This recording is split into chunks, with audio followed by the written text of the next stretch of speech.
Yo, hurry up, turn it on. sa.neter TV about to go live right now. Hurry up, I gotta watch sa.neter TV. Ciao.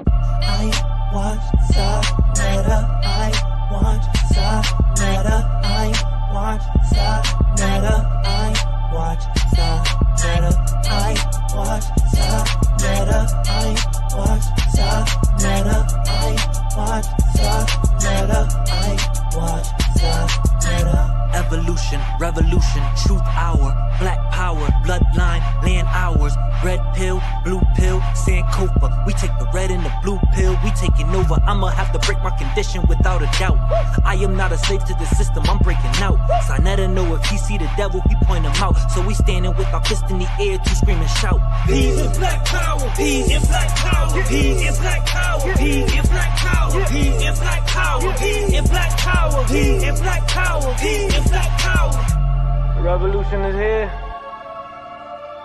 sa.neter Studios, sa.neter TV, Black News 102. I watch sa.neter, I watch sa.neter, I watch sa.neter, I watch sa.neter, I watch sa.neter, I watch sa.neter, I watch sa.neter, I watch sa.neter. PUP, DoloMissionENT.com.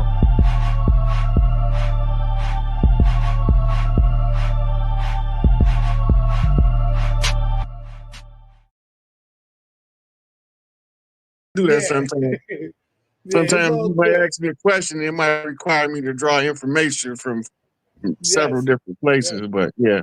Yeah, it's going to get deep in here. So talk to the people, let them know what you've been up to, man. How can they come and see you? What's up, man? Man, I haven't been doing much. I had a funeral I just went to over the weekend. One of my cousins had passed away. And so I've been really laid back. And, you know, that take the family off. Always, you know, have to stutter stuff. Because we've been having, like, for the last 15 years since I've been home, we've been having family members dropping like flies, you know.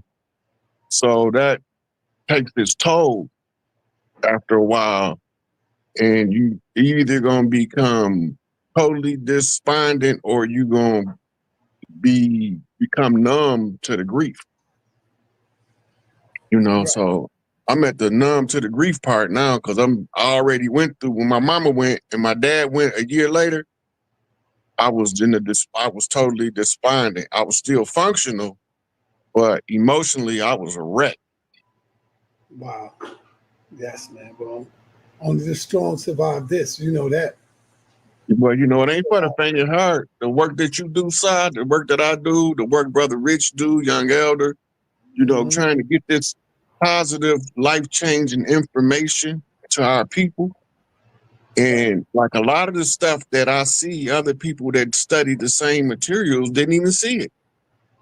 Right. They weren't even, it went right past them. But I don't know. I think that I had like a spiritual tutor that's a bad, what they call a BMF. Shout out to Big Meech, the chief to touchdown. Hold on. You saying Big Meech, he's free? I got the report that he was released at 5 a.m. this morning. How did they release him? I thought he had mad time. So they gave him a time reduction first. That's supposed to have been 2025. But what you're about to see, he ain't the only one about to be at home, and people's mouth gonna be hanging on the ground because they're gonna be like, "Right, hey, said that stuff, but I thought he was crazy." Wow. A lot of the chiefs about to be coming home before the end of the year because one, most of us don't know who the chiefs are because we lost track of our tribal traditions.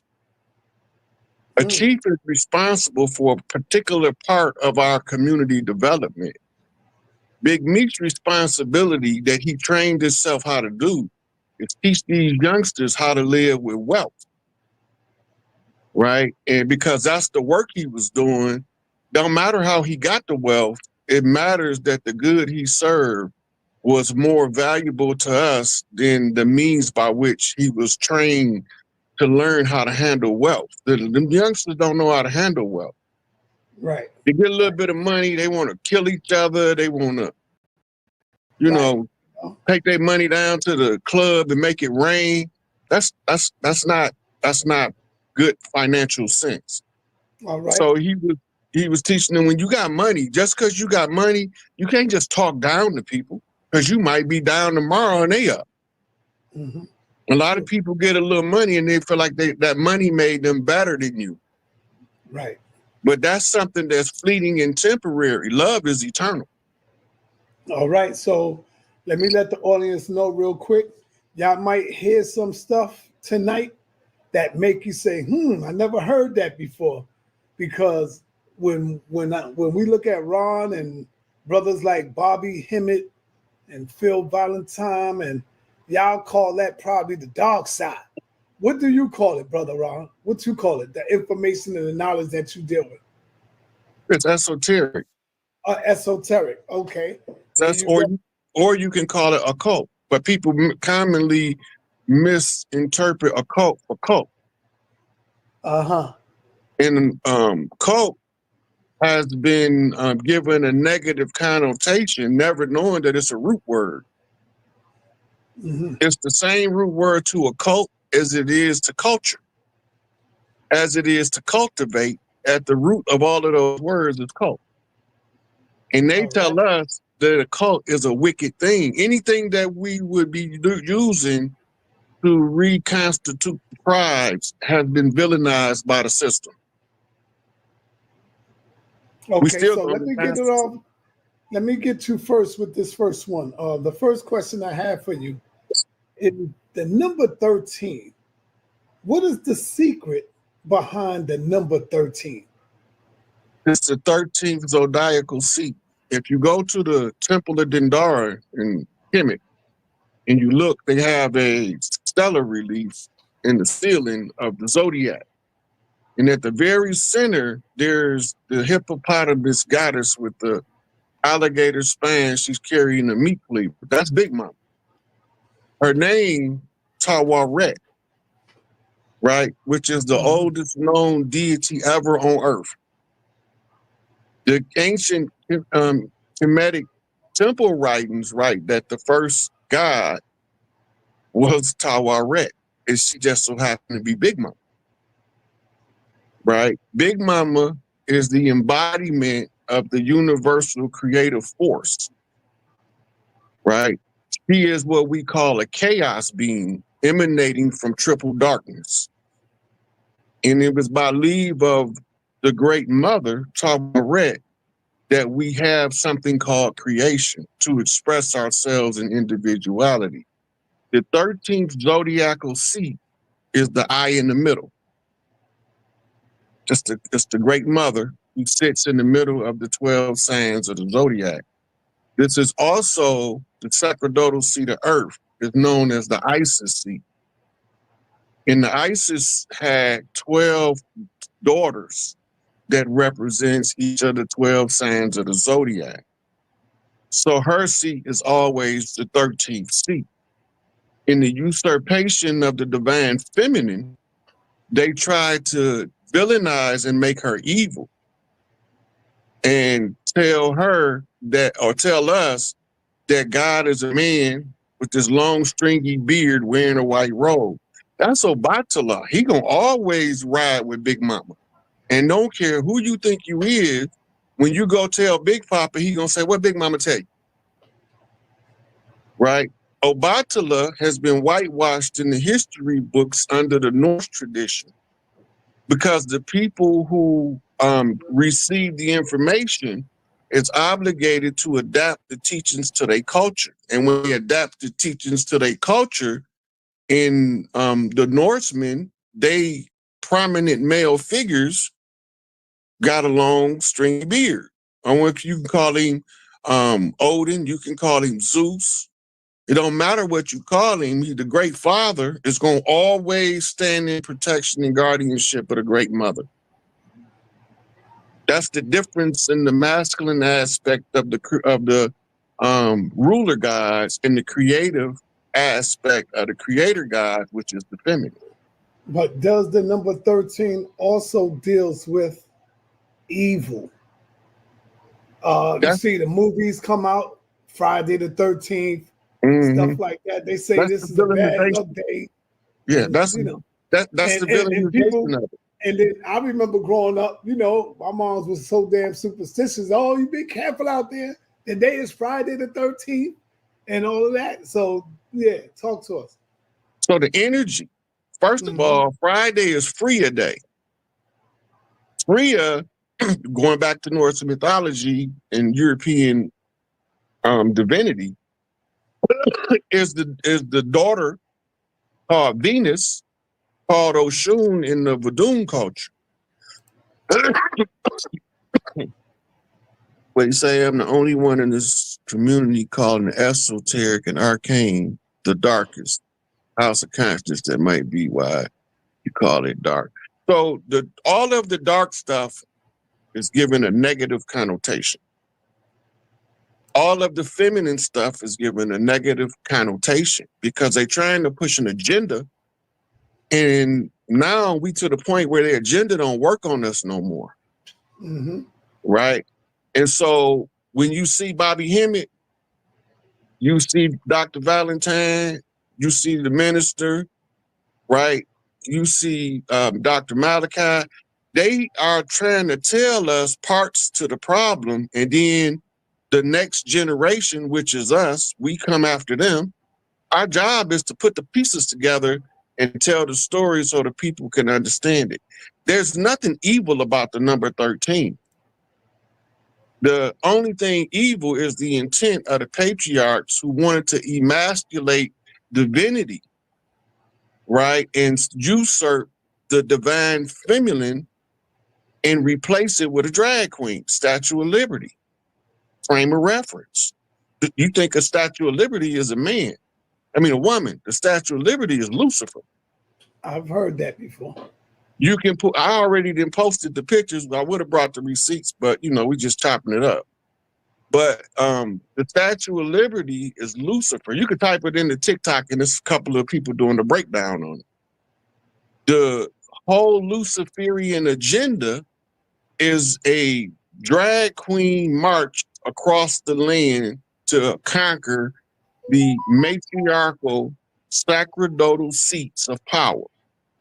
By putting a man in the skirt does not change the quality of the seat. You could call him a mayor all you want. A mayor is always going to be a female, and a stallion going to always be a male. You do the math. They have us under the false pretense that the stallion is the female and the mayor is the male. That's why all of our town mothers used to be the mayors. When they met, it's called a Congress of Mayors. They still use the terms in reference to Mustangs out west when the females come together to prepare for the birthing season. Before the males come, they call it a Congress of Mayors, right? And then comes the stallions. When the stallions come, they fight. I want this flock, this Congress right here. Another use for the word Congress is sex, right? So they using our natural systems to rape us without our knowledge. They roofing us with false information. The town mother is the mayor. And the town mother is not selected by a vote. She's selected by birthright and recognition of the tribes in the town. Right? And that's how we selected our mayors. The elections is the only control we have of politics is in local elections. That's election in the aldermen, city councilmen, depending on where you at. I forgot what they call them in the parishes, but they are all elected. Local government is the only actual true government on the land. Federal government is a fallacy.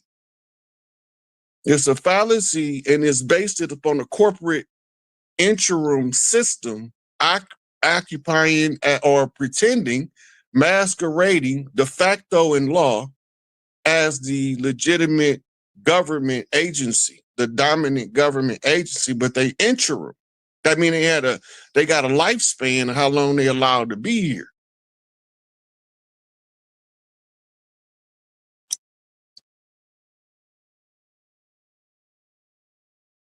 You on mute? Hold on. Yeah, hold on, brother.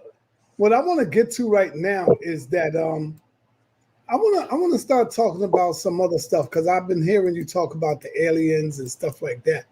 Which is one of my most. I hate talking about aliens and outer space, but I have to talk about it because Yeah. they here. Well, there you go. And this is what I want to talk about. What do aliens look like? And what is the evidence that you have that say aliens have visited Earth? And have you ever seen or experienced a UFO sighting?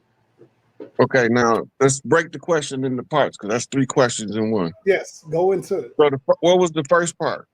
The first part was, what do aliens look like? And the second part is, do you have any evidence of aliens visiting Earth? Let's deal with them too. Okay, aliens have varying different looks. The only proof is that it's a ship sitting right outside of Earth right now that the Pentagon is watching, that they've been reporting on since March. They said they're sending out lesser ships to do reconnaissance and that there's nothing that they can do about it.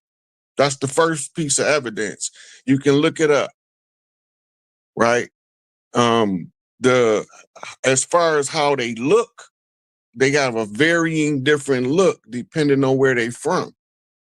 Because the code for the human is not the code for every sentient being. The only similarities most of us have that makes them anthropomorphize is the head, 2 arms, 2 legs, where you do got some that got 4 and 6 arms, and you do have some with 4 and 6 legs. But that's the exception to the rule. The general rule is for the sentient being, normally they come in with 2 arms and 2 legs and a head and a torso. So the general description of an alien is anthropomorphized, but a lot of them look like me and you. Like we could be sitting here talking to one of them, and if he adapted to the language where he don't have an accent, you would never know he an alien. You would just think he's just another brother.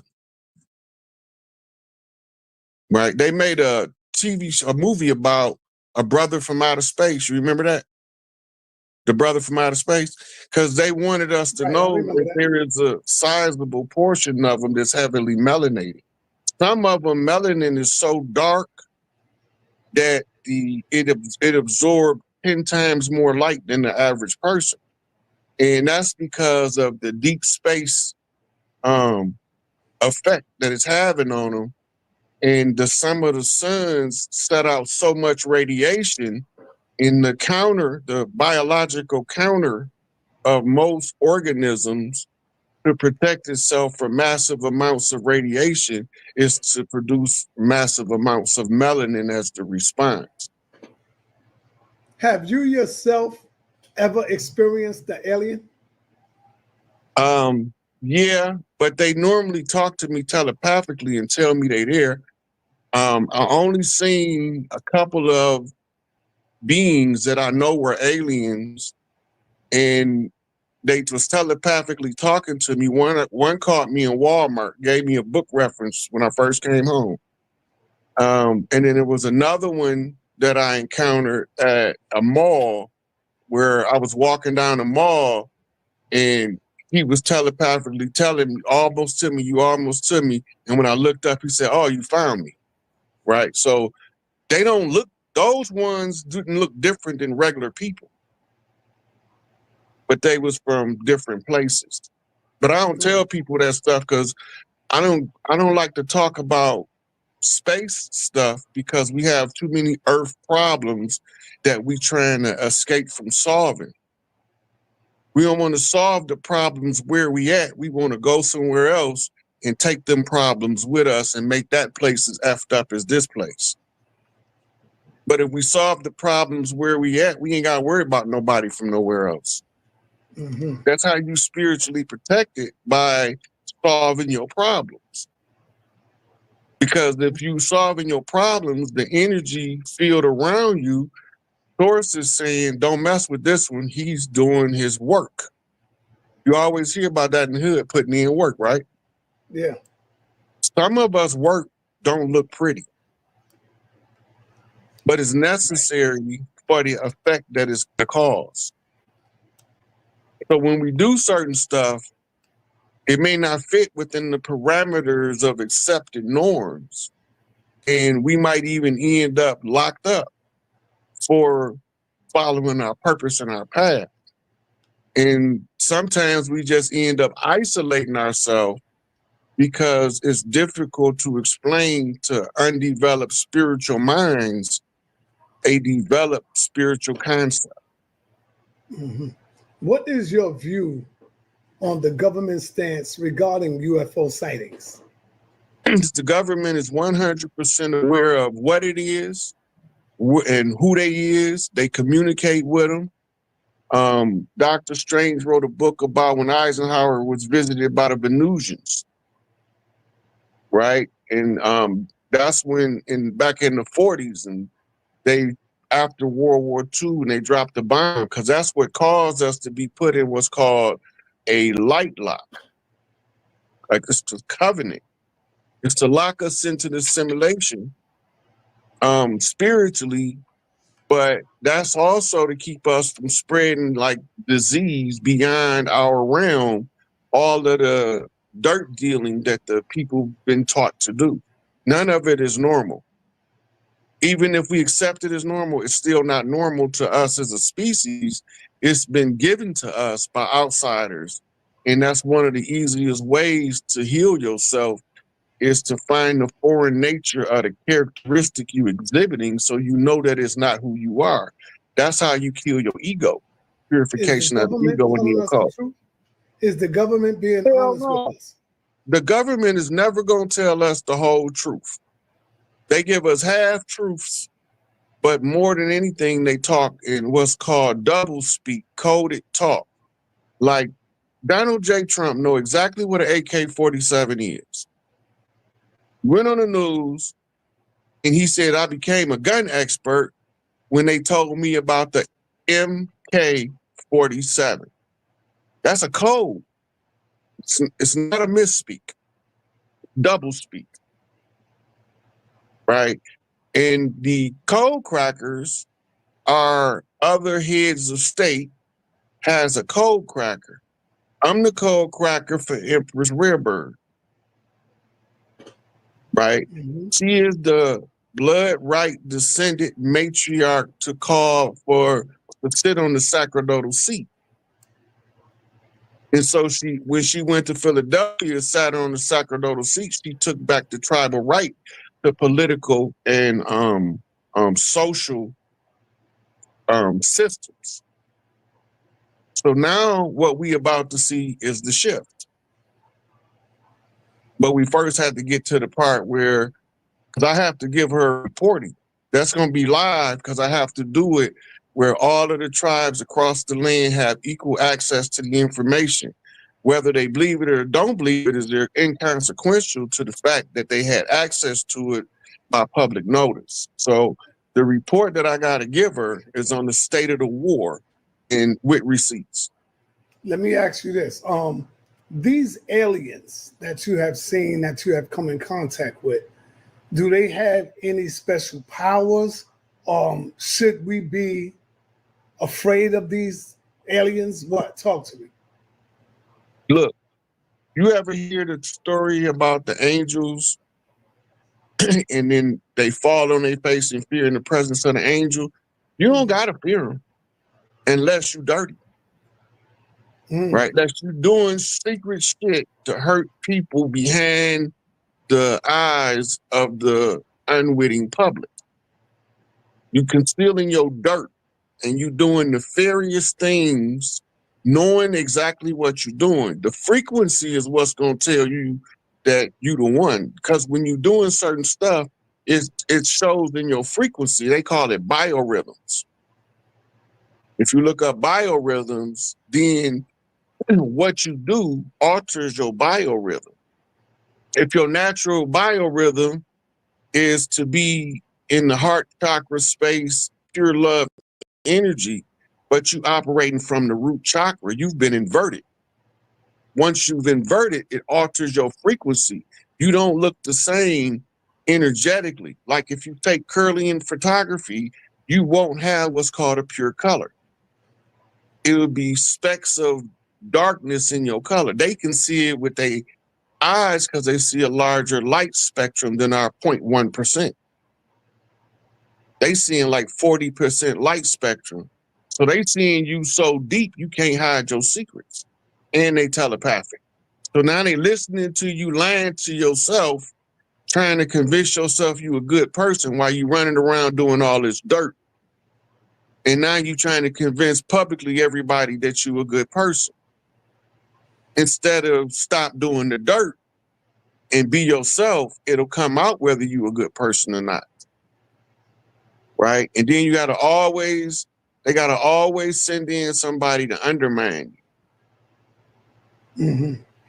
What technological advancements do you believe were inspired by aliens encounter?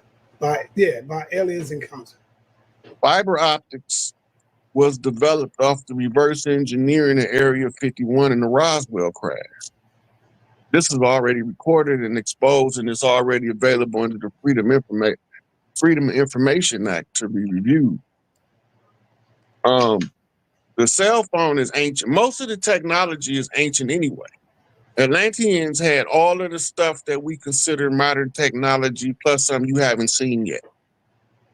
They were the pyramid builders of the Great Pyramid. The aliens? No, the Atlanteans. Oh, okay. Wow, okay. The Atlanteans also were space travelers. Well, we call them skywalkers. We didn't call them space travelers.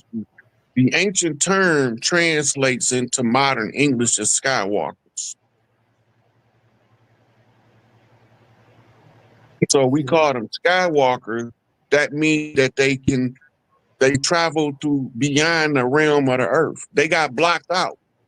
They couldn't get back in because we had to fight this spiritual warfare. Now the barrier is being removed.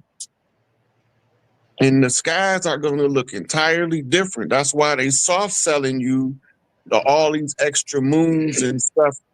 And then you seeing the soft sell drip in social media, people posting 2 suns in the sky, 2 moons in the sky, right? It was a time when that moon wasn't there, and that moon is subject to take off and leave if shit get thick somewhere and they need it. It's a battleship. If the aliens encounter us during the Pyramid Age and then continue, then why aren't we developed? We crashed civilization. Civilization was crashed on purpose. The last war, when you say we crashed civilization, what do you mean? I'm about to tell you. Go ahead. Okay. If you go to the sutras, the Vimana sutras, and it tell you about the Vimanas wars. Well, the last war was a nuclear holocaust. Created the last ice age. It was at that point that civilization was wiped out because the disaster of war. That's called a crashed civilization. It grew to the point where it imploded because somebody couldn't get right. They couldn't bump straight. So the war break out. The war is known also in the Sumer as the Anunnaki Wars. The war against the sibling rivalry of Enki and Enlil. This matriculates into your biblical information, where they telling you about the fight that Enlil is having with Enki. They're calling Enki Satan in the Bible. They calling Enlil Yahweh in the Bible, and they calling Inanna Lucifer in the Bible. Right?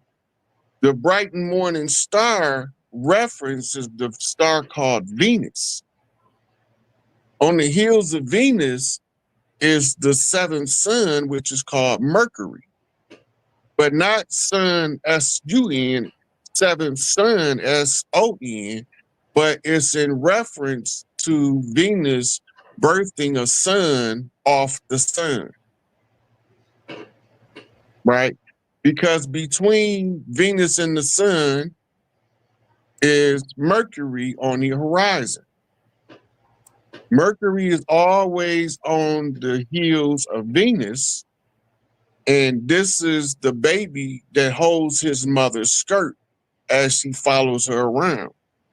And then comes the great father, represented by the solar orb as Anu, Ani, Ra, the exalted one, Elion, Elion, El, right? Who shines his light to be a light among men, which is his light of the knowledge, the divine spark.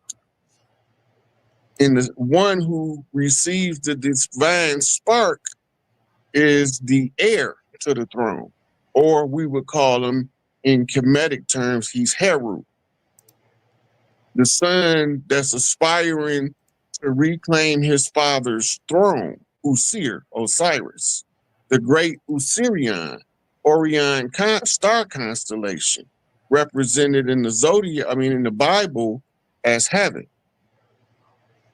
right? Because the Greek word for heaven is Orionos. And Orionos is in reference to the star constellation Orion, right? So the son, who's mama's boy, because he's always following mama around, but he is the perfect reflection of the father, because even though he's following mama around, Papa's light shine greatly up on this son, S-O-N. So now the son learns how to become a man by examining the masculine qualities of the father. And the training from the mother teaches him how to tend to the needs of his future wife that she's going to pick.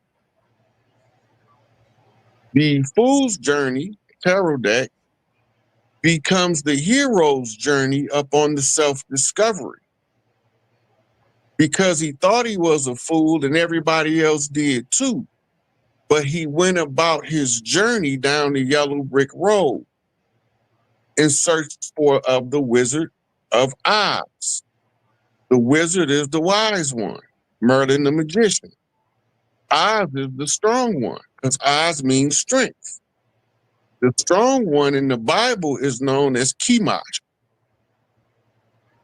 Chemosh is the god of the Moabites. The Moabites are kindred to both the Ishmaelites and the Israelites, right? Because who was Moab? Moab was Lot's son. And Lot was Abraham's nephew, right? So they telling you your historical data and they scramble it up. So subconsciously, you don't know it's scrambled up. Consciously, you following the narrative they gave you, but subconsciously is accepted because the subconscious mind don't know the conscious mind, don't understand what it's studying.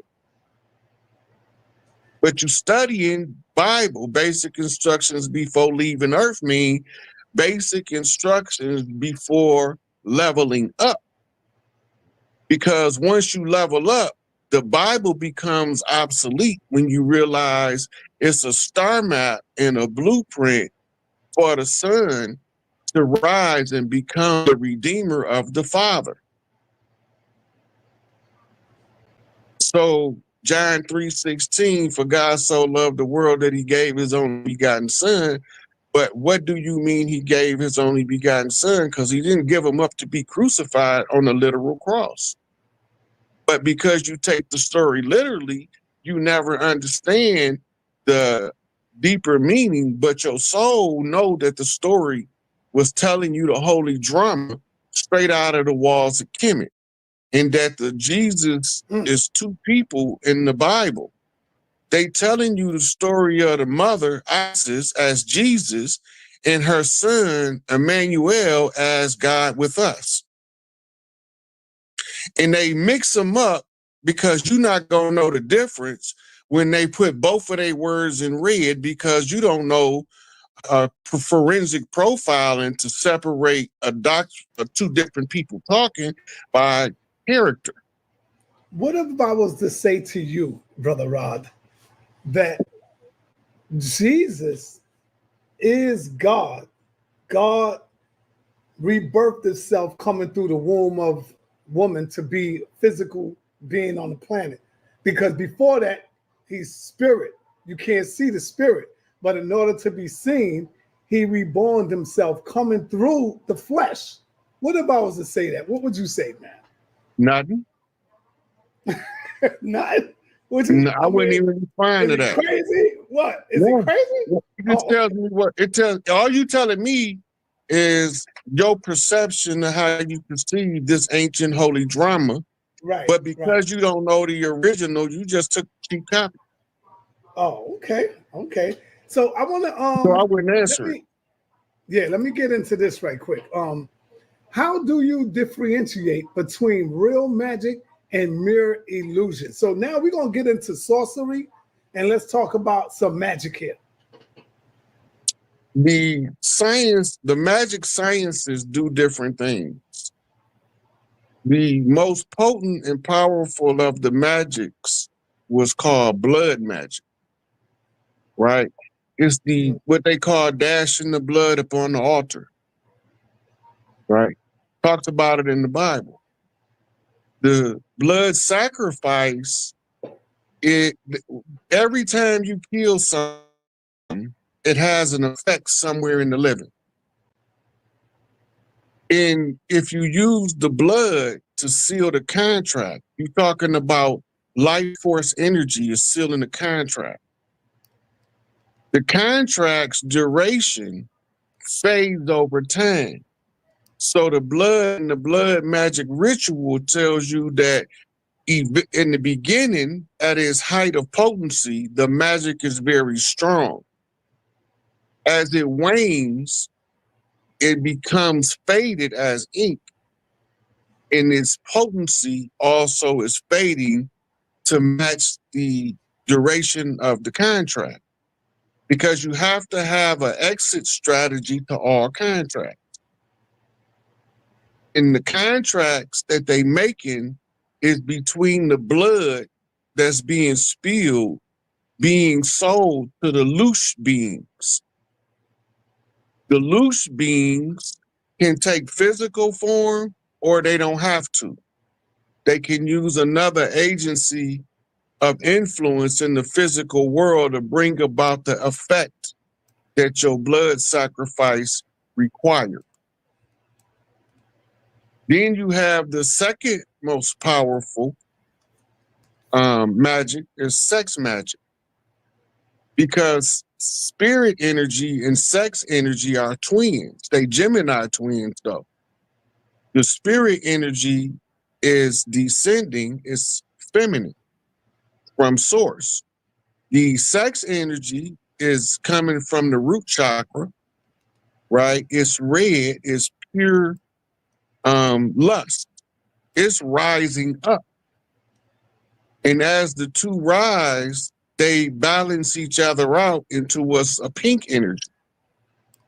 The pink energy becomes the manna of life, right?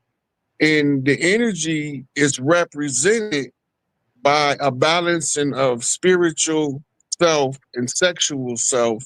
And the disciplinary training tool is called fasting. Because you raising your energy and you are using your output energy internally in order to allow your spiritual energy to expand from the inside out, as opposed to only coming from the outside. So you becoming one with your higher self through the process of sex or abstinence from sex. You can use both.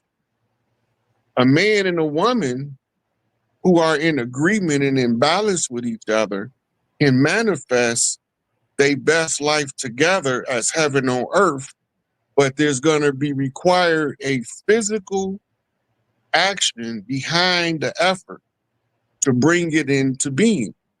And this is why they say faith without works is dead. You have to do your due diligence to meet the energy requirements to activate the unified energy and to bring about in the 3D realm, the desire becomes the realization upon the agreement of the gender, right? And because he can feel it, he described it because he can see it, left brain, right brain. As he described it, she feel it, they project it out into the world. But remember, the mirror effect applies. I mean, it's going to be the same, but different when you see it. It might not be exactly how it looked when you visualized it, but there will be key components that'll make it unmistakable that this is what you manifested. It don't always look like you want it to look or expect it to. Before I go on, I was trying to figure out how to word this because I just seen it in the chat where they talked about menstrual blood is the first beginning of magic. So I want to say, I was trying to figure out how to word the sentence to you. And I was going to say, if women knew the power within their menstrual cycle, their blood, would they be better off today if they knew the power within the menstrual blood? Well, you got to remember, in order to usurp the divine feminine, you have to, anybody that passes on the knowledge, what's called Yoni magic, right? You have Oshun priestesses in the Voodoo tradition that teach Yoni magic. In the European tradition, you have the priestess of Bridget or the priestess of Diana, who teaches the Yoni magic from the cultural standpoint. Then in India, you have, I can't even pronounce her name, Bhakta Shiva, the wife of Shiva, who is the embodiment of beauty, who teaches the women about the Yoni magic. In Kali Ma, the keeper of time, the dark mother, who keeps over the sacred dark places of the womb. And she purges it in time. And you can calculate it, and it's called the 28-day cycle, right? And the 28-day cycle is showing you the same cycles that we go through on Earth. They also go through in menstruation, but it's just played out on a microcosm to the macrocosm.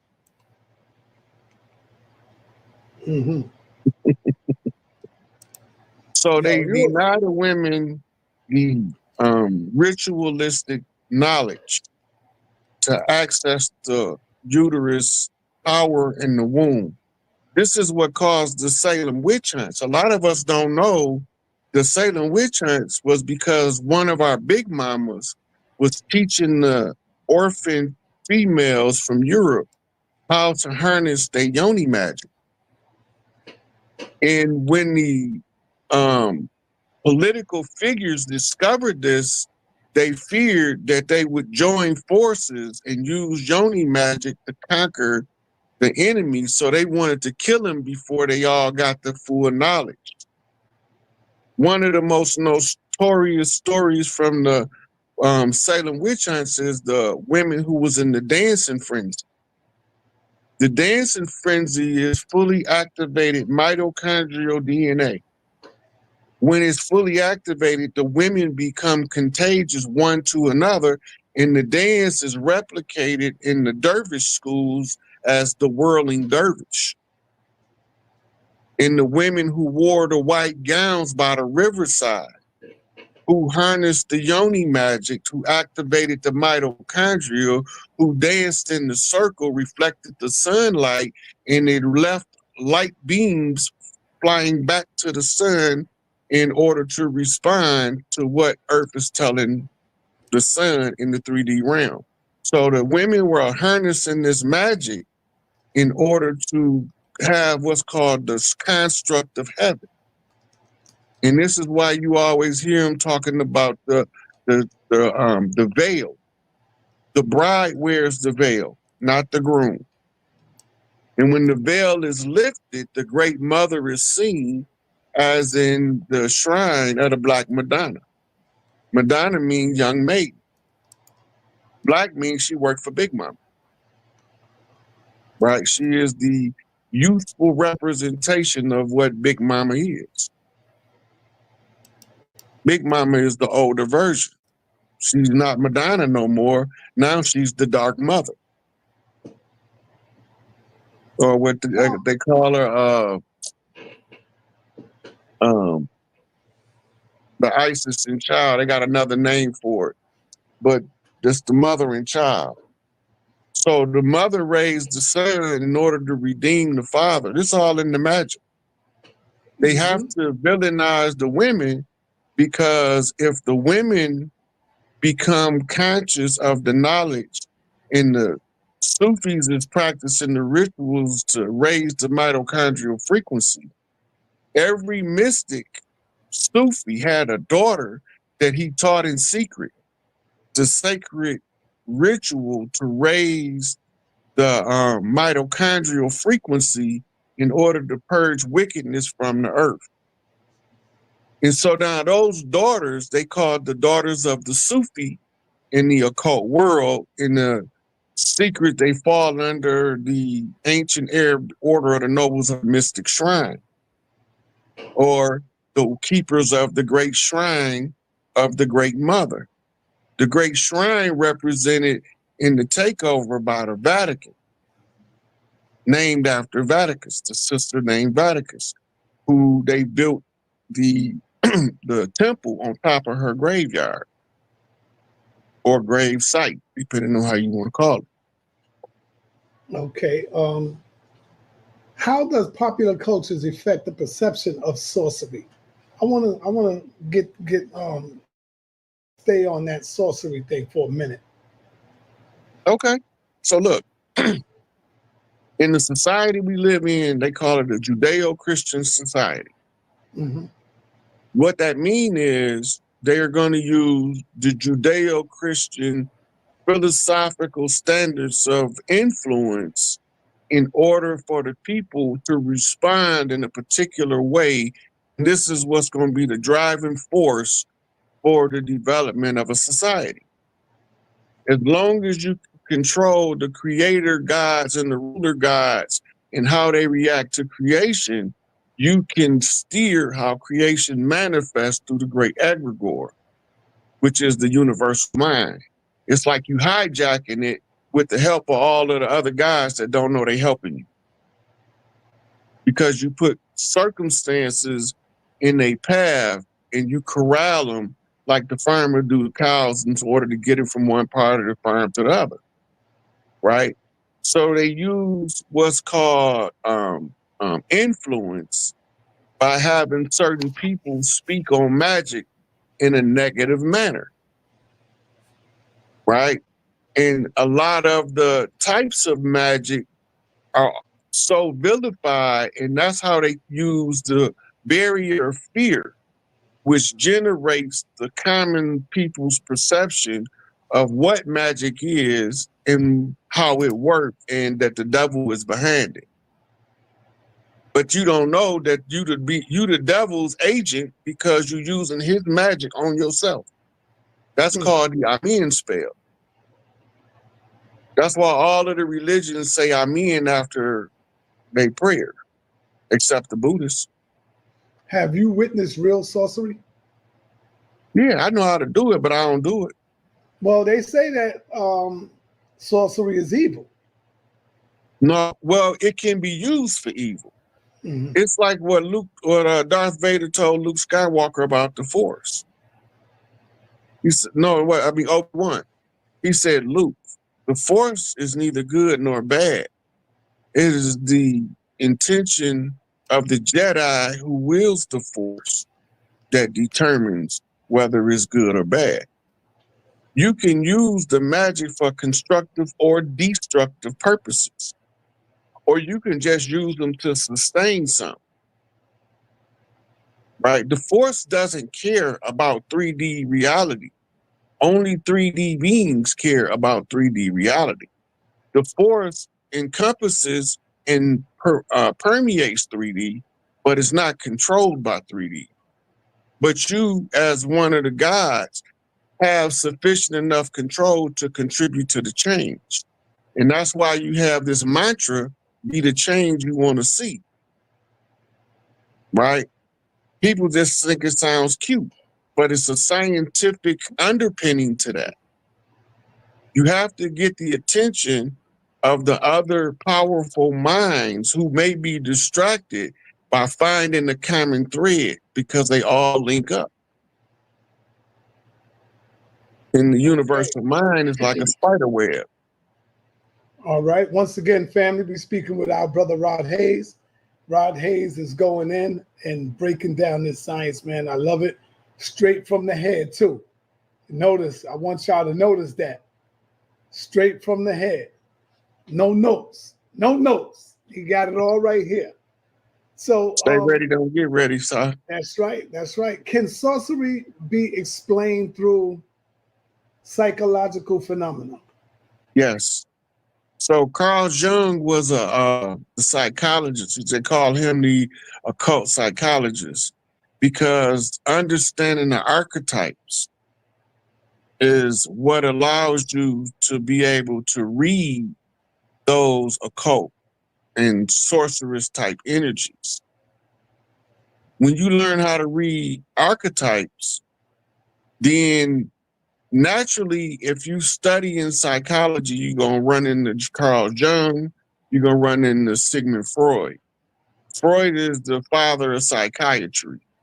And if you trace him back in the United States, you're going to run into Dr. Benjamin Rush, who was the psychoanalyst who created the methodology of oppression. They call it the Willie Lynch syndrome. But he was a early sociologist and psychologist who was writing about it. When you get to France, you run into Gustave Le Bon, who was studying sociology and wrote the book The Crowd. In this book, it tells you how to control the masses by controlling who the antagonist is and who the protagonist is, and how to pit them against each other to optimize the effect. Right? Now, when you studying that and you understanding that the sorcery is in the movement of the people, it's in the manipulation of the most amount of people by controlling the narrative of the information they receive. Right? So the count, once you know how the sorcery work, your spiritual self builds you a natural defense system. But because we don't never study the magic, because we think it's evil, we never develop the proper defenses, what they call in the religious world, Christian world, putting on the full armor of God. You have to learn key aspects of the magic and how it worked to protect yourself. And blood magic is why we were not able to break our oppression to the foreign agents that came over here, because they use a blood magic ritual in the blood of Crispus Attucks, the first to die, because you need what's called first blood. So that's why they make it prominent in the history books that you know who the first person to die in the American Revolution. Right? Because by knowing that it's Crispus Attucks, now you know something else. You know whose blood they wrote the secondary constitution in, the one that's sitting in the George Washington Masonic Memorial. Now you know who blood it is, And now you know that they did it because they books say the blood of the righteous shall not be spilled in vain. So when they put you under the spell and they made you believe that the blood of the righteous shall not be spilled in vain, and they constantly telling you that a righteous chief, he was in the position of right from the land on the land, and he was operating in his proper capacity as a leader on the land, and they execute him. So now they have to write the contract in his blood, a blood oath. We gonna honor it spiritually, and because we honoring it spiritually, it's gonna play out negatively socially. So then that's magic influencing politics that's influencing the minds of the most people.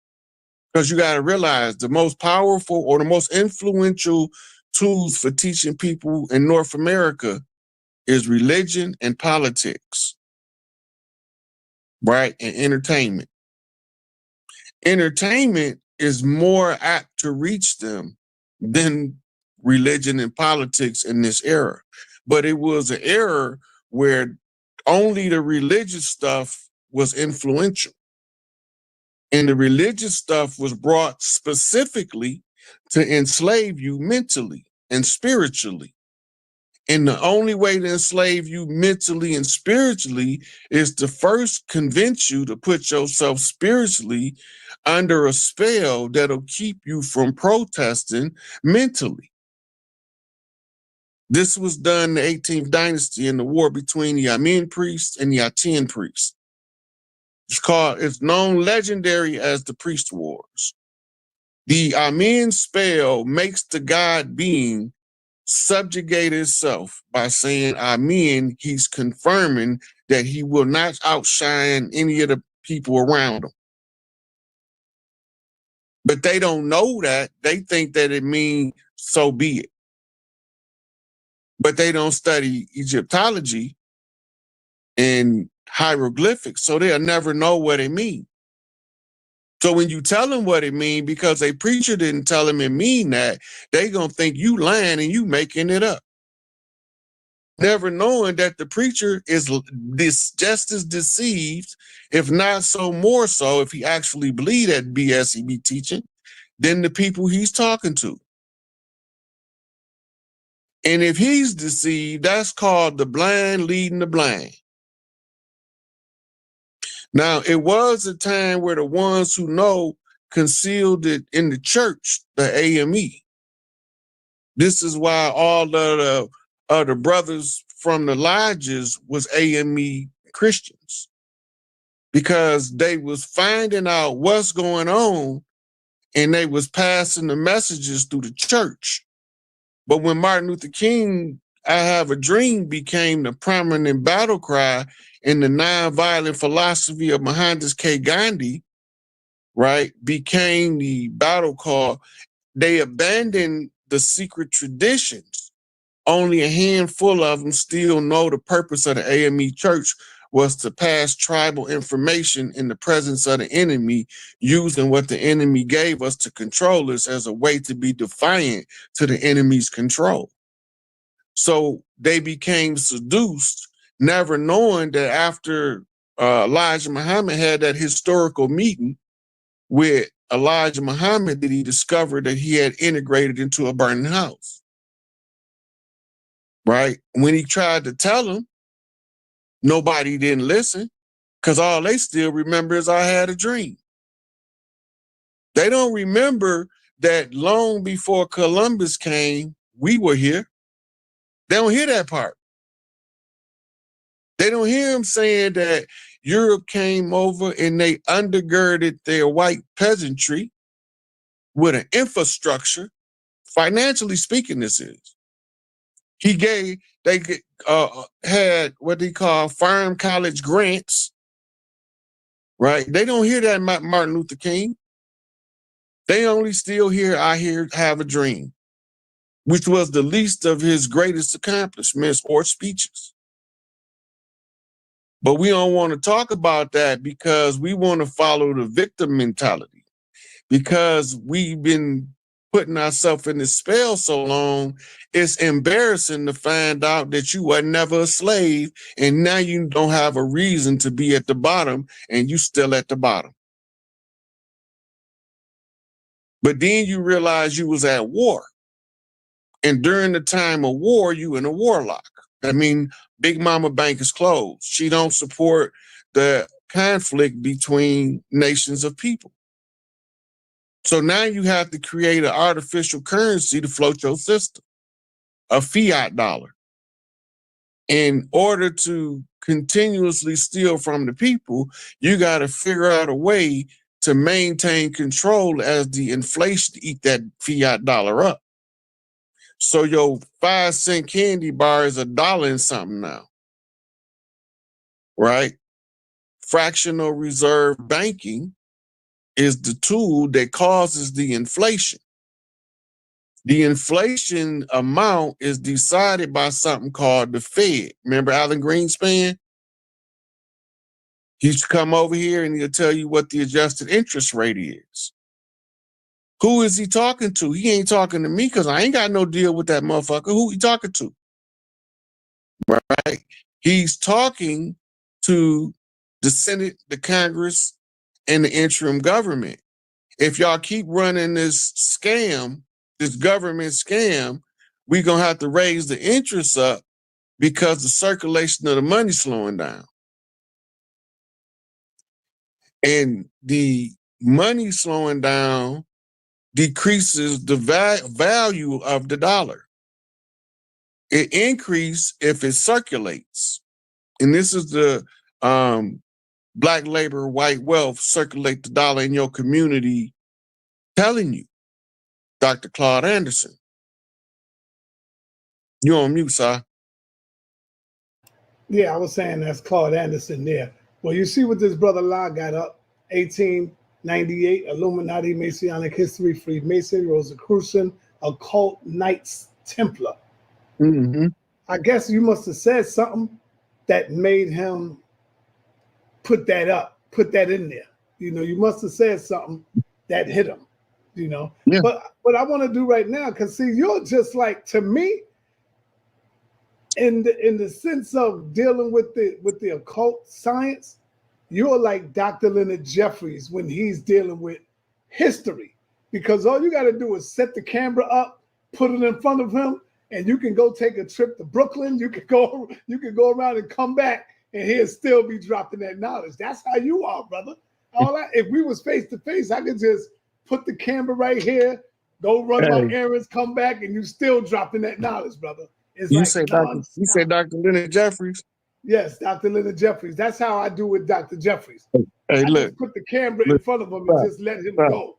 Pump the brakes. Okay. When you want to compliment a brother in his skill set, you couldn't pick the better person. Okay. That's more flattering. I can't even explain it. They don't know. I don't know. Some of these people might not know who he is. But it's like making me tear up that comparison is being made. But it's real though, brother. I'm being real with it because I see how you flowing. And when I sit in front of Dr. J, when he come to my house or I go to his house, I just put the camera up and just let him flow, man. You know, and that's the way I see you. You know, that's like telling Kobe, you remind me of Mike when you play. Right. You don't know, like some people might not know the magnitude of Dr. Jeffrey. Mm-hmm. Man, you made my day. If I was close to you, I'd hug you right now. All right, let me go here right quick. Because you know, I made a flyer already and I put everything that we're going to talk about. And so I was looking for the questions. We're going to get into necromancy right now. And what is your definition of necromancy? Necromancy is the ability to communicate with the souls on the other side. Have you ever communicated with the dead? I talk to my mom all the time. Oh, okay. Some people look at that as spookism, but I agree with you. You can, you know. So I know the mechanical operations of how and why it works, so it's not spooky to me. All right, talk about that. Okay. What can you share? What can you share of, or can you share any account of necromancy in history? Let's start there. Yeah, when they say Jesus was talking to Abraham and Moses on the Mount of Olives. Right, but I'm talking about real people though, not Oh, mythology. real people. Well, Yeah. you got Madame Laveau was known for it. Oh, okay. You know, it's a go to New Orleans and ask them about talking to their ancestors, because we don't call it talking to the dead. We Right. communicate with ancestors. Well, you know, I'm gonna tell you right now, I have done it for like damn near 20 years. I've done it for 20 years on 125th Street, because before I even make a dollar, when I'm out there and I'm doing my work, before I make a dollar, I always pour libation and I talk to the ancestors and bring on them spirits to protect me from the wicked, evil demons and it worked. For 20 plus years, I've been protected out there on 125th Street. And So let me tell you the mechanics of what's taking place. Yes, police roll up on me. I was protected, brother. Trust me, they would just, back up on all that. This is real talk. So it's real. the mechanics of how it works. Go ahead. In your DNA, you have little micro radio stations. Mm-hmm. Each radio station is a channel of an ancestor that's your direct lineage. They might have been dead thousands of years, but they still have a little radio station in your DNA to communicate with you from a non-local location. You have to know how to tune the radio channel in for the purpose, and then the ancestor that's responsible on your DNA coding to serve that purpose. When you call them into action, they don't have nothing else to do when they with you but to serve that purpose. So when you give libations, you acknowledge them. Mm-hmm. When you acknowledge them, remember, water is the physical representation of spirit. And so when you pour the water for libations, you are actually opening up a channel of spirit into the 3D world by which the energy can be tuned in to your ancestor that's responsible for you in the regard that you tuning in for. So once they get activated, they create a communication network with all other things around you, both things you see and things you don't. And say, this, I'm here, I'm serving this purpose, I'm protecting my child. Because to them, your ancestors, you still their child. Right? But to your religious world, you God's child. But it's the same thing. Because without your ancestors, you wouldn't be here. Take one out of the equation and it's a different person sitting where you sitting. And that don't matter how far you go back, and it don't matter what their ethnic background was. Take one out of the equation and it's not you no more. Because that particular channel is no longer on your DNA in order for them to send enough frequency in to put their imprint into your auric field, what we call your spirit body. So the spirit body that's built up might be close to you, but it ain't you. Because you got one missing. Right? This is why the double helix was represented by the two serpents, because it's always between the genetic code. Right? The genetic code is the frequencies of the ancestors that you have the ability to access in the blood right and the birthright to access. Once you put this into motion, right, then you don't have worries. I'm protected. And I used to think my mama was crazy when I was a teenager, because I ain't want to hear that, because that nigga hit me upside the head with a rock. You understand what I'm saying? Mhm. But it could have been worse, right? He could have shot me instead of hitting me with the rock. I Right, didn't want to look at it like that. You know what I mean? right. Have there been any notable legal cases involving necromancy? Only in the That you- Salem witch trials. Okay, that's it. Yeah. They probably got a couple more, but I can't think of none right off. They tried to Okay. say that Manson was into necromancy, but he wasn't. They tried everything to villainize that man. He was just trying to tell us they was trying to start a race war to keep the people divided so they can win in the end. All right, we got a hell of a movie coming out. This movie is going to be bad, man. And I think you know what I'm talking about.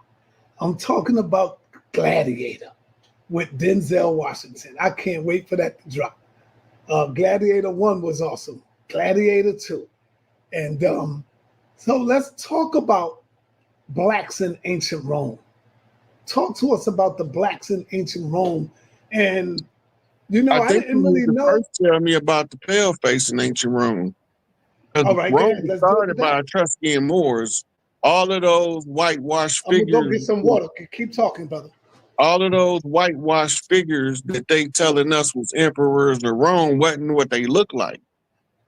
And if they look like that, you can't tell their skin complexion by the stone carvings. All of those Etruscan Moors that started Rome, them was niggas. And they was the ones who put together your Bible and your social control structures, your Plato's Republic and your Dante's Inferno. All that was under the Roman Empire in order to keep people under their control. It's to continue. America is a continuation of the Roman Empire, right? So, I'm looking to see if I got any questions in here while I go.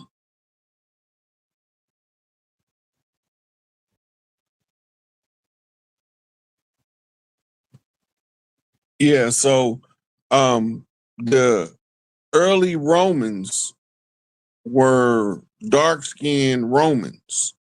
They was whitewashed in the history books to push a whitewashed historical agenda for a purpose of usurping and controlling a group of people by creating a caste system predicated upon skin tone as opposed to predicated upon like profession. Like in India, it's predicated upon your family's profession. They normally have a profession, and I tell you if they working class, priest class, or Aryan royal class.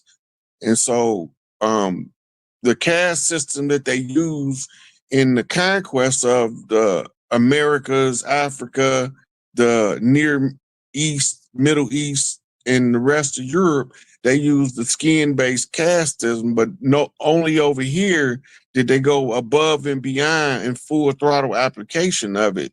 And in South Africa, in a lot of those countries, they went full throttle with the skin-based caste system, using the military strength of Europe in order to enforce it. But that was what the Catholic Church called it, the white man's burden. It's popularized by a play by a guy named, a poem by a guy named Rudyard Kipling. And the white man's burden was the Christian's commission to go out under the doctrine of discovery and claim foreign lands of non-Christian peoples that they refer to as pagans. All pagan mean is that you are from Pangea. You one of the original children of the great Pan or globe, Africa, or Ifrak, which was the totality of the landmass. So they be telling us we are from Africa. No, we not. We from over here, Africans from Africa, Indians from India. But they scrambled the egg up by giving us this misleading and confusing information so we don't know who we is, why we here, and what we doing. And as long as you don't know that, they're going to keep you trapped. The world is under the Roman rule. America is a continuation of the Roman Empire because the Catholic Church is the Roman Empire. It just went from under the pretense of being the Roman state to be in the Roman church. The church is now the what they call a theocracy of the Roman Empire that was initiated under Emperor Constantine.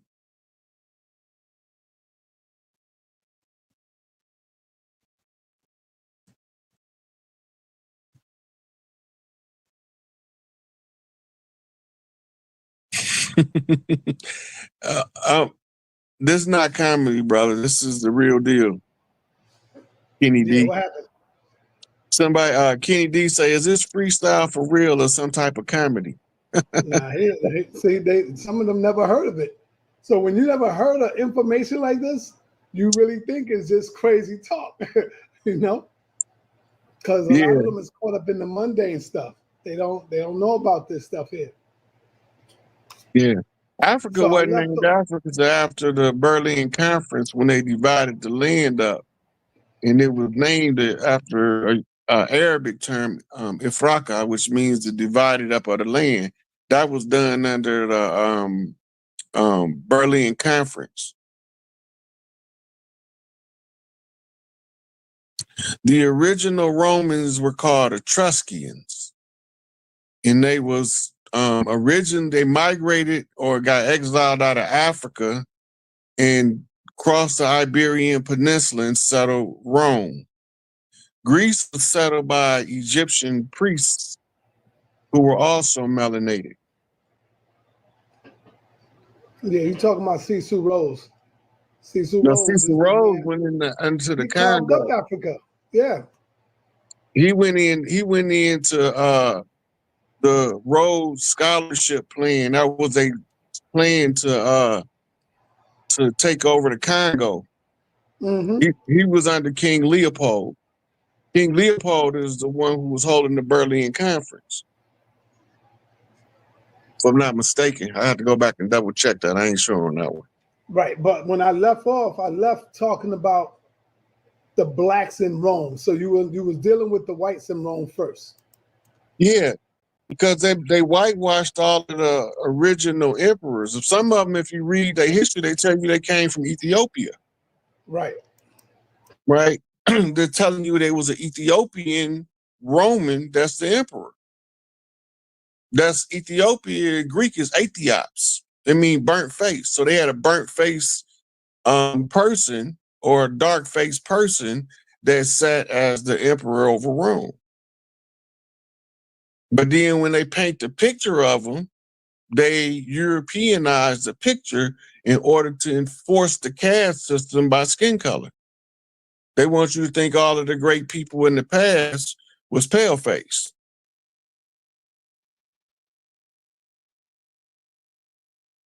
How come nobody never talk about? I never heard none of y'all talk about the Colosseums that they had in Africa. I always hear about the ones in Rome, but I don't hear about the ones that was in Africa. I don't really deal with a lot of what's going on in Africa because I know we got Ibrahim Traore and them over there doing their thing. So I don't worry about Africa right now. I worry about where I'm from. Right. So I only bring up the history over there when it's directly weighing in on what's taking place over here. Right. The African Colosseums have no bearing on the invasion of the Americas. So I probably wasn't gonna never bring that up. Right. But at the same time, if it was a historical figure taken from over here to fight in that African Colosseum, and then I might have to address that issue. Then I might be bringing it up. But other than that, I'm focused on what we call the reclamation of our homeland. Right. So that's why you probably won't hear me bring up the African Colosseums.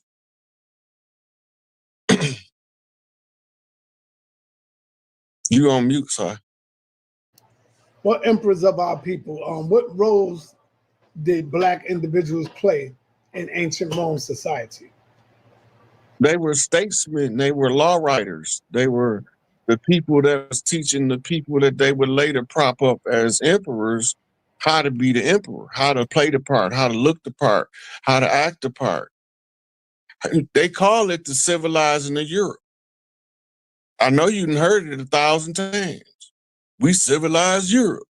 That's what they're talking about. The creation of the Roman Empire. The Roman Empire conquered Greece, and then they used what they could from Greece, and they were a scholarly, artistic people, and they gave it to a warmongering group, right? So you got to go back to the story of Romulus and Remus, suckled from a wolf, right? So one of them was a scholar, and his brother was a warrior who he named Rome after. So they telling you what's taking place in what we call legend and folklore.